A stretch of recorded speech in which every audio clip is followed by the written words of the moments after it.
Hi, Hi, I'm Alex, and I'm Val. and we're going to talk about Second Opinion, Season 3, Episode 7 of The Sopranos. Yeah, we sure are. I guess about halfway through the third season, right? Yep. And we're just coming off of a series of episodes that are pretty impactful. Yeah. And we kind of talked about how maybe they kind of function as some kind of trilogy. Like they definitely, all three of those episodes pretty strongly relate to each other. Yeah. And also Thematically. exhibit pretty strong levels of violence. Yeah, they're also all very violent at a minimum. But this episode is different. This episode kind of takes us in a different direction, It does. I feel. It's a little bit more expository, like it's Yeah. definitely moving some plot points along as we get towards the second half of the season. Mm-hmm. But it's also way more of like a character exploration, I think, also. Yeah. Particularly of Carmela and Junior, I would agree. say. And we get to kind of go back to exploring, like we have a lot of psychiatrist scenes in this episode, Yeah. right? So we get to go back, and doctors, which, psychiatrists are doctors. It's personal for those Yeah, characters, and it's I think like- that it's deapening our understanding of who they are Yeah, through like those kind of personal linked moments. to the mind and the body and Yeah. all that kind of stuff. So, so we can talk about however you want to. Well, how about starting with the title, Second Opinion? Okay. So, as per usual, I think that the titles are typically related to the themes that happen in any given episode of this show. So within this episode, we have two characters who are going for a second opinion. Right. And those are, like you said, Carmela and Junior. And I think that it's a really interesting idea. There was a really key line in the episode for me where Junior was talking about his experience with Dr. Kennedy, and he says, "You don't get these maybes." Right. And for me, that was when he was going for his second opinion from another doctor. And for me, that was important because I think that there's such a need for closure and a lack of abstraction in the show that all these characters want black and white answers and they want something definite. And I think that Corrado got that from Kennedy and he liked that. And so this idea of going for a second opinion is difficult for him because it challenges him. And I think that a lot of the characters in this show struggle from their worldview being challenged. Yeah. And so there's a need for closure and there's a need for absolutes.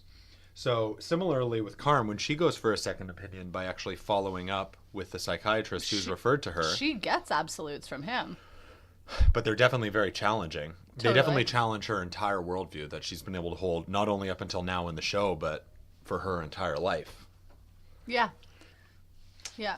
Yeah, and so I think that that's a really interesting concept, this idea of going for a second opinion and challenging maybe what you already believe and maybe figuring out where to go from where you are. Yeah. I mean, I think a lot of people go for second opinions because they don't like what they hear the first time. Right. And so they're looking for someone who's going to tell them what they want to hear. I feel like that's like, or at least like some different options. I don't know. So for me, like, particularly in Carmela's situation, I don't think that's what she wanted to hear at all, right? From Melfi, No. she did get this, like when she went to Melfi's on her own, she got this kind of like more true to what she believes about Tony kind of explanation, right? Yeah. Like with his mental health issues or with, like why he's staying home that day. Oh, it's because we really like hit a button or whatever Yeah. she says, right? So it actually is a lot more fitting to what Carmela, I think, like the excuses that she already makes for Tony. Yep. And I want to talk more about Which that is later. interesting but to think about too is Melfi being Tony's psychiatrist. Mm-hmm. Like what is her role in his life of kind of investigating his psyche if she's kind of making excuses as well for She him. totally is. And I mean, I love that scene where she's like, oh yeah, Tony was really upset by that guy who died in the garbage compactor. Yeah. And Carmela's like, did he say that it was a garbage compactor? And she's kind of like, Yeah. And he didn't, Yeah. right? Like he never said that. So she's telling herself stories Yeah. about Tony Soprano as well. Yeah. That are impacting like the kind of seriousness of her Yeah. treatment of him. I also don't think she knew about the strip club. Like Carmela's like, you know, Right. he does his business out of a strip club. Like, what do you think he's doing? I don't think that Melfi knew that. There was kind of this like glimmer on her face with that. And I can't remember Tony ever like telling her that. Right. So. And why would he? Right. I mean, that's not self-serving for him. No, exactly. Yeah, in terms exactly. of getting sympathy. So, yeah, so I thought that was an interesting session with Melfi. And then she refers Carmela to someone who taught her. Yeah. Right? But this guy is way different from Melfi, Krakow. Yeah. He's interesting. It's funny to kind of think about what Melfi might have learned from him, or what maybe she should have learned from him in some ways. But he's this really black and white guy. But in a way that we almost never see in the show. In a way that makes him almost a completely novel character for Sopranos. We haven't really seen anybody who is that dedicated to absolute morality. Yes. In fact, he's absolute, but in a realm that we've almost never seen explored in the show. Yeah. And I mean, is there absolute morality? I would argue probably no. Probably not, but still, the code that he lives by is moral. Yeah. Yeah. Even, I mean, not taking Carmela's money, right? Mm-hmm. And she's that's something new or whatever. And it is for us in this show. Yeah. Yeah. Because everyone else in this episode doesn't in this care. Entire world. In this world. Yeah. Doesn't care, right? But yeah, he comes off really, really strong. In some ways not dissimilar to maybe, and I'd be curious to know, Meadow kind of gives Carmela a little piece of her opinion on her and Tony's relationship, right?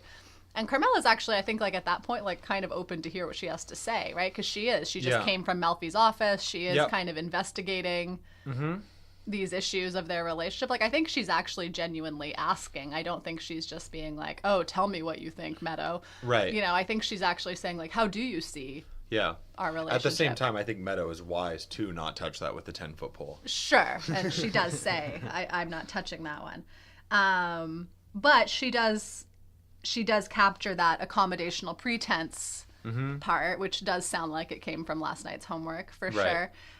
Which then Krakow later also talks about, but he uses much stronger language, right? He says, you're an accomplice or an enabler. Right. At a minimum, you're an enabler. Yeah. At the most, you're an accomplice.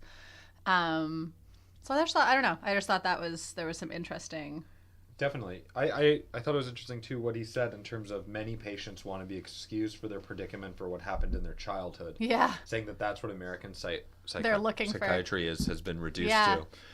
And at the end of the day, it seems like his student is, kind of a psychiatrist who is doing that. Yeah, well, I mean, in some ways, it's interesting, to think that Melfi learned from him, because, Freudian psychology is all about that. I mean, it's not all about that, but that's an essential element of it. Right.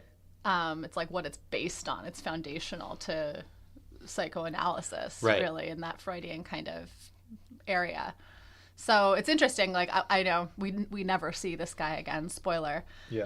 But I'd like Spoiler, Carmela does not take his tough advice. That would probably be best for everybody. Hey, I didn't say that. I just said that we never see the psychiatrist again. Right. She doesn't do exactly what he says. Plenty of things will happen. No spoilers. But I wonder, what led him to that, right? Because clearly, he comes from this tradition of valuing that, not making, I guess he's not saying that he doesn't value that, but he's saying people don't get excused based on it, right?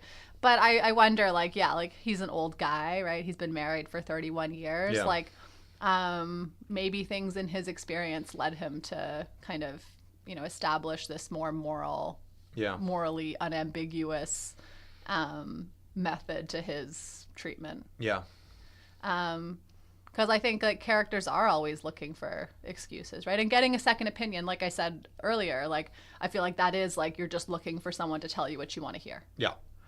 And having it out, right? Having, oh, it's because of your childhood. You're great, nothing I can do about that. Yeah. So it's interesting. Anyways, I find him an interesting character. I love the use of paintings in different people's offices in this episode. So in his... in Krakauer's office, we see behind him a painting just of water, which I think is fascinating because they've always been tying water to the afterlife and eternity so strongly in the show, particularly in the season finale of season 2. The last shot is actually just of water. Yeah. Similarly to what's in the frame is just water. Yeah. And it's almost as if this character has a grasp and a comfort and an understanding of like a higher plane or something like that. Of a higher plane. And that really isolates him and differentiates him from a lot of the other professionals that we have in the show. Yeah, and also Carmela referring to the artwork in Melfi's office. Right. Which is really interesting because there they talk about there is, a farm. Yeah. And also these statues. The statues are really prominent of women. And I think that Melfi's office really is this feminine space. And she does bring like a feminine perspective, I think, to Tony's issues. That's interesting. But then also the landscapes aren't as, not abstract, but not as kind of like ethereal. They're actually quite literal. Like there's like a barn. Tony manages to misinterpret it early on in season 1, but they are more literal, for instance, than just, some of the other things that we see. Yeah. Or the abstract in the second opinion of the doctor that we go to see. Right. Like the abstract paintings there, or the, just photos in Kennedy's office. So a lot of the time, like, we kind of get a window into who people are based on what's on their walls. I think there's something deeper about the stuff in Melfi's office, though. Oh, for sure, yeah. Like, and I'm still trying to kind of wrap myself around it. I want to go back to Krakor's office though first, if that's okay. Course. So, like with the pictures of the water and stuff like that, they deal in that session a lot with religion, right? And it really does challenge. Like Carmela is focused on the fact that he's Jewish. He kind of turns that and he's like, it's kind of irrelevant, right? Yeah. Like, and he is dealing on this like higher moral plane, maybe even than religion does.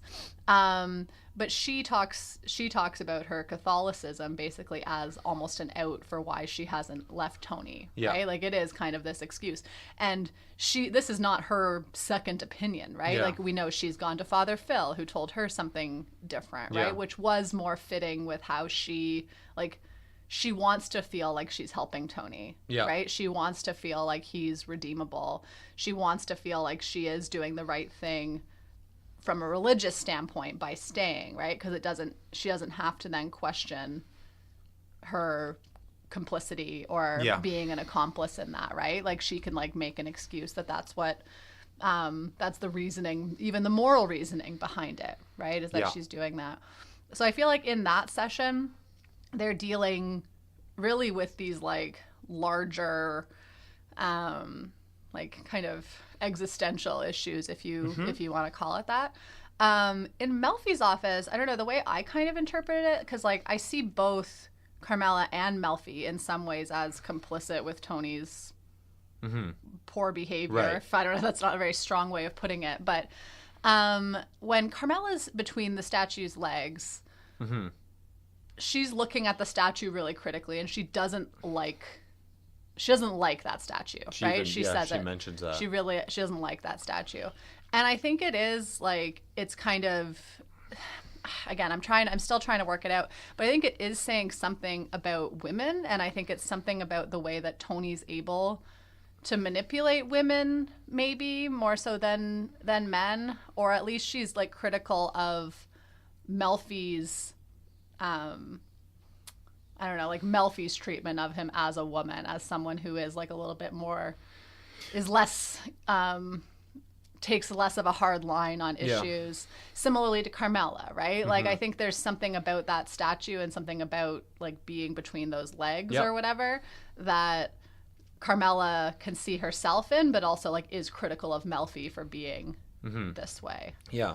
I'm not quite sure, but for me there is something about like femininity and women. Totally. And also, I mean, just as a reminder too, like the very first shot of this entire show is Tony in between those legs, looking kind of confused. And so for me, it was really interesting to have the exact same shot duplicated for Carmela, because there's a few things that I think that does. First of all, there's this perspective that is now different. So the implications of Tony being seen between the legs is different for Carmela than it was for Tony. Yeah. For Tony, I think a lot of it had to do with his relationship with his mother and how that kind of framed and influenced and impacted his life. With Carmela, I think it's more nuanced and broad, just in terms of like the way that we are seeing her in this feminine space. I think that there's a lot more to consider. Also, though, what I think it does is this show starts off with Tony. We see Tony and we see him within, this composition of being between the legs. The fact that we're now seeing Carmela the same way, I think opens her up to becoming one of the key players and one of the key characters on this show. Yeah, no, totally. And I think that they're really establishing her as a main character. And whereas we talked about a little bit at the very beginning of the show as Tony almost being like a narrator and being at the center of the world, it's really kind of broadening now to where we have like multiple key characters who are being developed to that level. Well, even the fact that we see like Carmela in her own private psychiatry session, right? Like it's like we have more points of view than we did at the very beginning of the show. And that's not something that we have the benefit of witnessing for most characters, is that psychological domain. No. Because a lot of the time it's referenced, people will have just like a tiny throwaway line, like Tracy did in University, talking about, oh, my mother and the burner. Yeah. And that's it. That's all we ever get. But now we're actually like delving into who Carmela is beneath the surface. Well, we also get a glimpse into her early on in the episode when they're having Sunday dinner. Right? So she basically excuses both AJ and Tony from actively participating in the family. Yeah. Right? Like Tony has to go to work. AJ allegedly has homework to do. Yeah. And she excuses them both. Her mother doesn't excuse either of them, right? Her mom is like mad at Tony for leaving. And then when AJ's like, can I be excused too? She's the one who immediately jumps out and says no. Yeah. Right? So we can see kind of their differences there too. And then we get this glimpse into Carmela that we haven't had before, that her mom, at least, wanted her to marry, what's his name? Angelo Stampta. Angelo Stampta. Or something like that. Who's a pharmacist, right? That there was this guy. And this must, I don't even know how long ago this would have been. Let's call it at least 22 years or something like that, that there was this guy that wanted to marry Carmela. But her mom's holding on to this. And Carmela then says some really interesting things. She's like, you guys get a free pass, right? Like, you get a lot from Tony. We for the first time understand that Carmela's dad is, I guess, some kind of developer, and that he gets preferential contracts and things like that because of his connection with Tony, and changes to residential zoning laws or whatever. But then Carmela says, you guys get a free pass. I earn it. Yeah, which is interesting for me, that she views it as her earning it.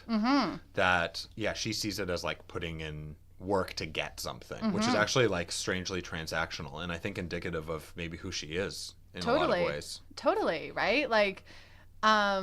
We know she goes through a lot, right? Yeah. We know that Carmela's life in some ways is really challenging, and she brings those things up in her therapy sessions, both with Melfi and with Krakow. Yeah. About Tony's cheating, about his violent behavior, right?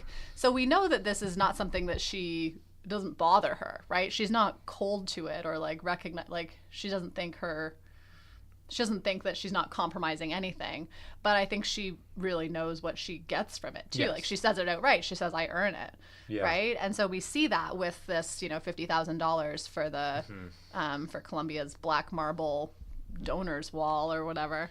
Yeah. That that's something that she can manipulate. And I think it's something that she gets manipulated for. For instance, when the dean's talking to her and he's talking about the wall. Oh, your name will be on the wall. Talking about the tax benefits when it's passed off. He can recognize that and manipulates her need for self-fulfillment and self-gain.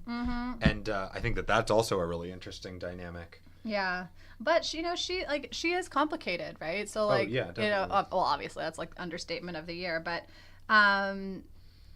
she struggles with seeing him, even though she talks about his cheating and whatever, she still calls him a good man and a good father. Right? And Krakow kind of pushes her on that, which, spoil again, she doesn't go back. I mean, there's lots of reasons why she wouldn't go back, right? That challenges her on a really deep level that I don't think she's willing to be challenged on. Yeah. Yeah. Interesting. I want to go back to the art, though. We kind of started there with the art. So you mentioned the art then in the second opinion doctor's office. Yeah. Yeah. Do you want to talk about it? Well, just the abstraction that's there. Right. He's not giving the same kind of clear-cut answers that Kennedy was. Right. And Junior wanted that. And obviously, things are complicated and made more difficult when there's a lot of factors that are introduced in a complicated answer. And Right. I think that this show's constantly dealing with that. None of these characters want anything that challenges just a simple, absolute answer. Yeah, I just wonder, like, so, like, the comparison between, what's his name, Dr. Mehta? Something like that? I think so. Between his office and then Dr. Krakauer's office, right? Because, like, is water, like, how does the water thing relate to, like, absolutes? For Krakauer? Yeah. And then versus these I abstractions. don't actually think of Yeah. the water so much as reflecting absolutes for Yeah. him as just kind of like reflecting that higher plane. Okay. Because I think that they've established the symbolism of water in this show Right. pretty strongly, Right. particularly in season 2, Right. as they have with like just nature and the outdoors and greenery. And I think that it's there just kind of means that he's tapped into something that actually these characters are very uncomfortable with. Yeah. Like Tony is actually often like very put off by scenes of nature or water, and I think that that's because they're not comfortable within this domain of like of values. Well, like Yeah. we see with the big Billy Bass Right. fish, Yeah. right? Like, that obviously makes him very uncomfortable, Yeah. which, because it reminds him of Pussy, right? But he also, like, you know, just like Carmela does, right? Like, he feels like he's taking care of Angie Bonpensiero, right? Yeah. He's, like, making this excuse that Pussy was working with the FBI, Yeah. and he's, you know, not in witness protection, but, you know, Yeah. that's like, he can write it off that way. He's not able to face those big moral questions of like, was killing Pussy right? Right. If someone told him that, like, if he went to Dr. Krakauer, Yeah. you know, he wouldn't be able to deal with that whatsoever. Yeah.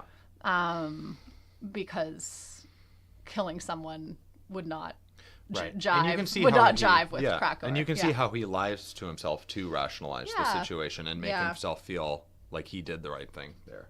What about the art then in Dr. John Kennedy's office? Well, I thought that it was interesting that Corrado was like saying that he could submit it to National Geographic and like kind of fawning over it because it Yeah. really didn't come across as particularly amazing photography. No.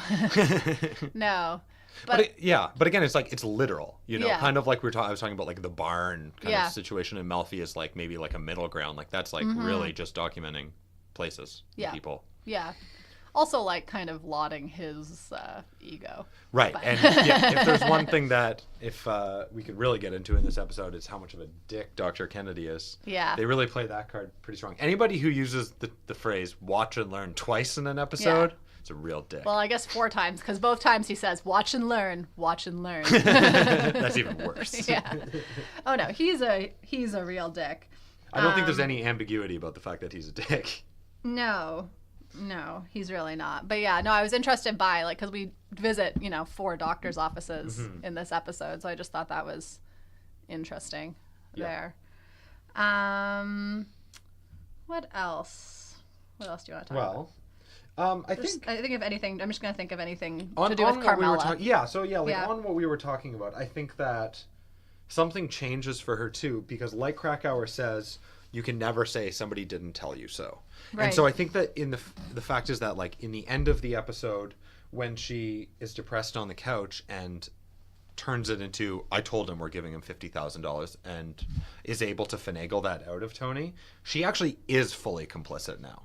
So I think that it is a turning point for her as a character, because it's true, nobody has told her that before. That's but true, now yeah. somebody has. Yeah. And the fact that she would go forward and almost respond to depression in the same way Tony does, of just kind of like shutting down and have other people look after her and manipulate it for her own self-gain, is interesting, because she's received that information and then that's how she responds to it. I also thought it was like beautiful, and I don't know if this was their intention, but with Krakauer, who comes across for me as like an incredibly important character who is offering the information that I feel like we don't hear, and if you go outside the realm of the Sopranos, is what is actually like right and correct and what we need. And yet there's still something where they, in the small amount of dialogue that he has, they can still kind of make him like a complicated character that has many sides to him. Because for me, when he was bringing up Crime and Punishment and then name dropping Dostoevsky, it's like, oh God, like now we have another like pretentious person on the show. Like just like an unnecessary thing. And actually I feel like he was misreading the situation with Carmela Yeah. to actually connect with her. Yeah. And it was unnecessary. Like, it kind of has some of those great Noah Tenenbaum aspects that you love so much. I know. I love that. I was thinking, I was like, oh, like, I wonder if Dr. Kennedy was as big of a dick as Noah Tenenbaum, but I think he's a bigger dick than Noah Tenenbaum. I think he's a lesser dick than Noah Tenenbaum. Noah Tenenbaum really pushed your buttons, but I think Kennedy is like a worst case scenario of grown up Noah Tenenbaum. Yeah, he's totally a grown up Noah Tenenbaum. There was a couple as Polly says, I guess you could call that a dick. Right. Yeah. There are a few more things with Carm though. Yeah. It's interesting at the beginning of the episode, she's saying, "I'm not the one who needs mental help," which is also reflective of her relationship with psychiatry and coming from a different generation where it still is kind of stigmatized. Well, what do you think of when we see her? Sorry, finish your thought. Finish your thought. Where I was going to go with that is actually the scene where we see her at the supermarket with Angie Bonfensero is really interesting because clearly she does need some mental help. And actually the fascinating thing that they do in that shot is they set her up and she's looking very kind of contemplative and sad Over and melancholy over pot roast, which is actually like now they're tying it to Tony's psychological journey, right? So to his meat, there's actually something like there's like a direct parallel. So to his meat, there's like a trigger, not his meat, but his meat problems. But she's there, and could possibly be triggered by some of the same things. Yeah. I was going to ask you what you thought about her smoking outside when she... Yeah, I mean, I think it's a lack of control. I think a lot of the time characters in this show smoke when they don't have control over their situation. Yeah. And clearly she doesn't right there. I mean, she lies to Tony about who she's on the phone with. Yeah. And she's calling somebody who... And I think it relates to the statement that she made of, "I'm not the one who needs mental help." She doesn't feel comfortable doing this. She feels like there's something wrong with her. Yeah. And so I think she's, a little bit out of her comfort zone. Yeah. I love that scene where she's waiting for Meadow outside of Meadow's door. And, like, Meadow's just inside there asleep, which is also, like... Yeah. I don't know. Meadow... I don't know. We'll talk about Meadow in another episode. But that scene is really powerful, I think, because it really does show... Like, we often see Carmela putting on... just presenting herself in a certain way. Yeah. But we actually start to see her both in that scene at the grocery store and when she's sitting in Meadow's dorm. Yeah. That she just has this kind of like lost look on her face. Like she's just like staring blankly into space and contemplating, right? And we know that just like Tony contemplates his meat. Yeah. We also know that Tony has a lot of contemplations? How do you say that? I don't even know.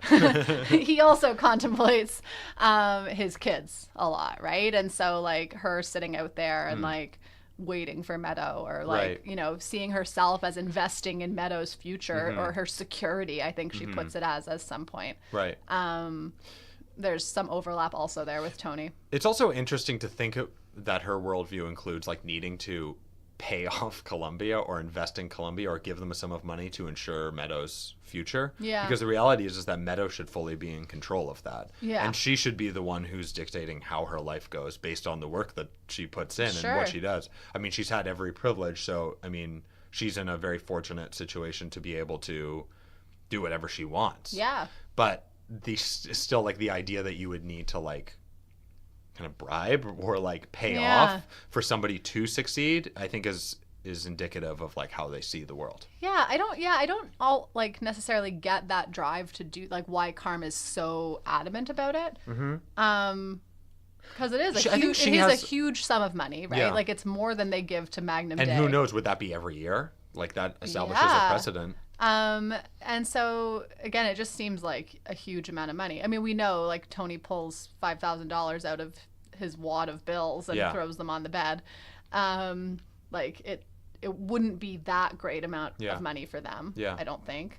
But like she's really adamant about it, and even though she's like she sees Meadow sleeping in or whatever, she still feels like this is the right thing to do. So.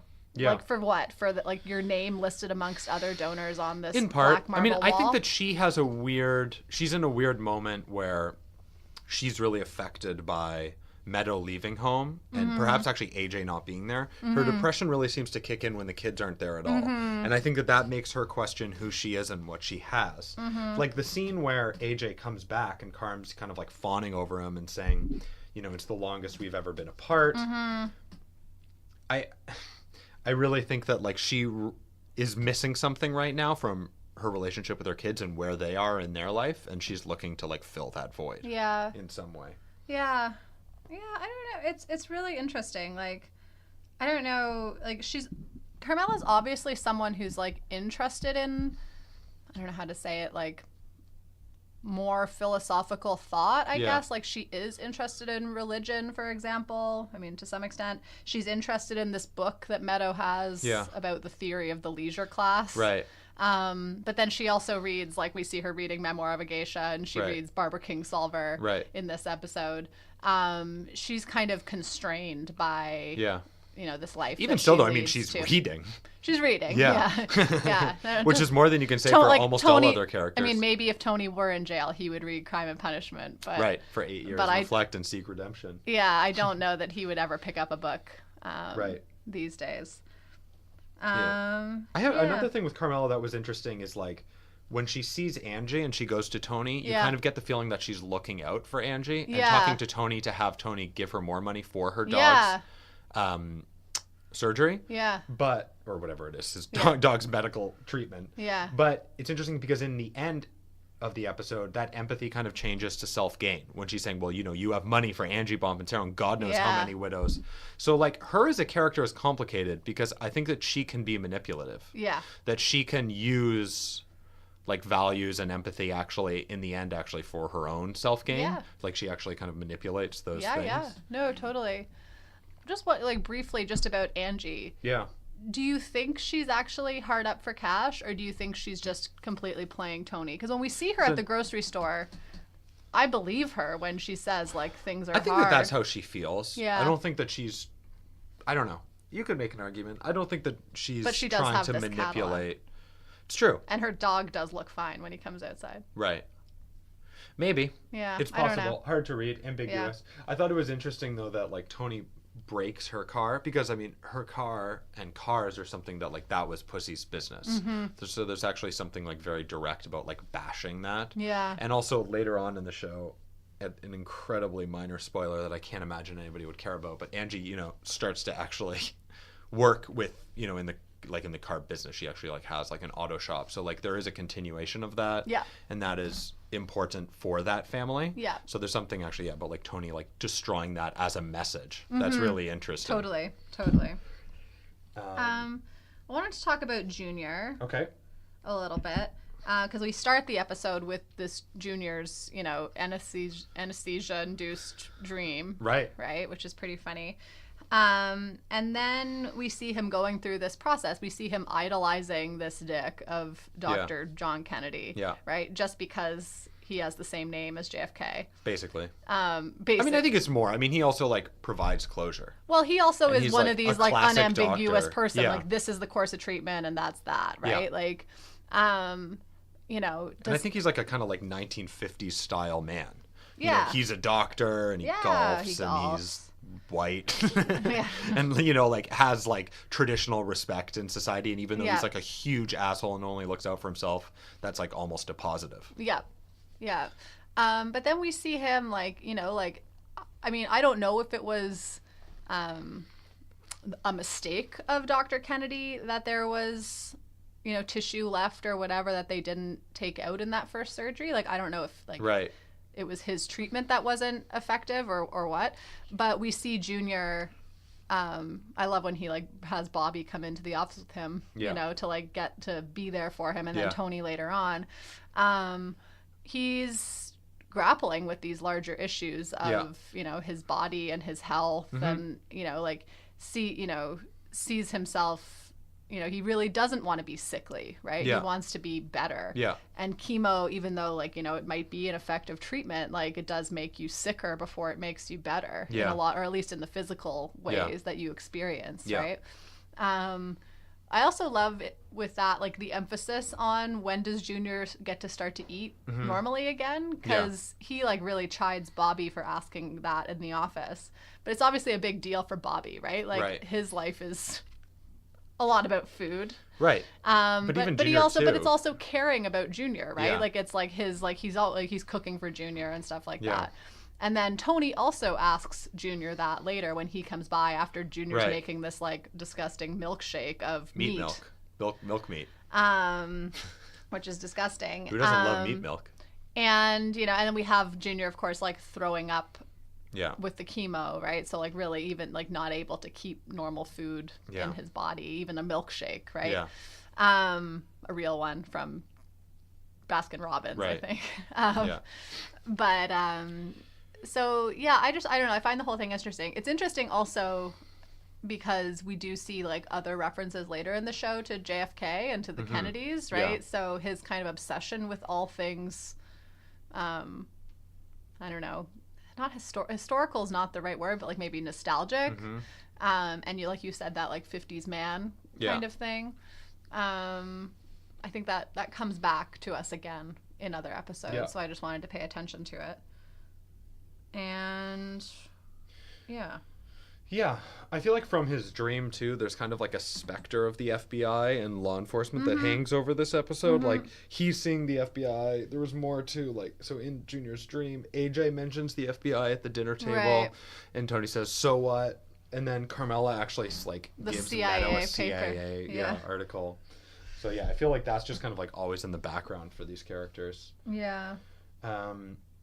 I have Carmela's mom talking about Tony's two moods of moping or yelling, which I thought was interesting to think about, like how in this show there often is like kind of like two sides to something, and it can be simplified, or a need or a want, a desire to simplify things to like absolutes on either end of the spectrum. But like, even though in some ways you could see how Carmela's mom is correct in asserting that Tony does have this like moping or yelling side, and it actually is kind of astute. The reality is that actually he is like a much more complicated character that we're privy Right. to and that we can see. Right. But at the same time, it is an issue. Like a lot of the time he is just walking around the house moping or yelling. Yeah. It does Basically. kind of get reduced to that. Even in his workplace, he's usually either moping or yelling. Yeah. What do you think about, or do you have anything else on those guys? I was going to ask you a different question. What's your question? Well, I was going to ask you about Christopher and Polly. Right. I was going to ask you what you think about the size 10 shoes. Right. I liked it. It was funny.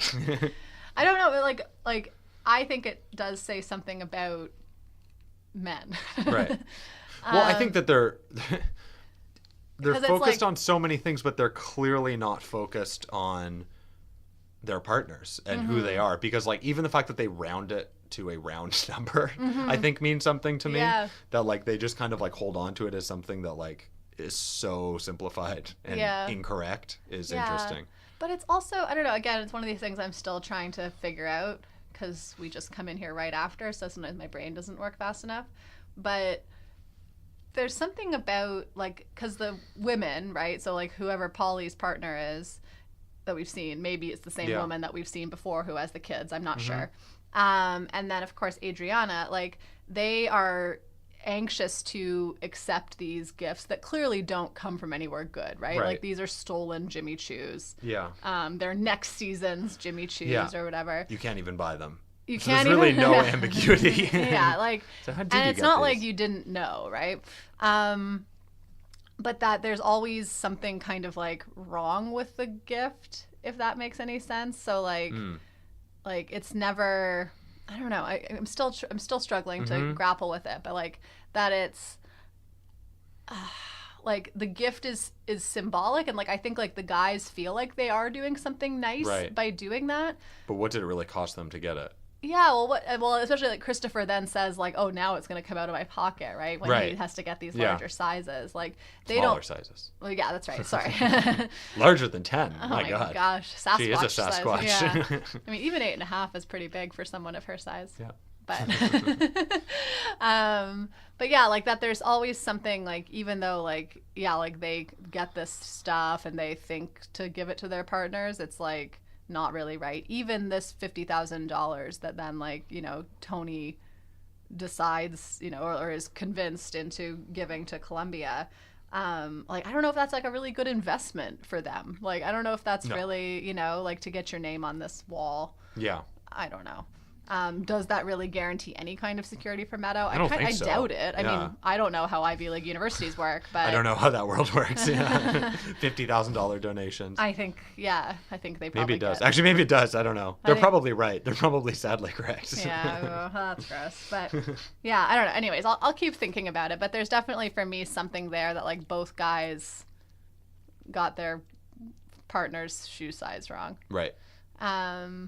And then I think the stuff with Polly and Chris in this episode is It's just really a great funny. dynamic. Yeah. Their dynamic is really great, and we get to see it later in this season. Yeah. At its peak, maybe. Yeah, probably. But yeah, Polly's a weirdo. Definitely weirdo.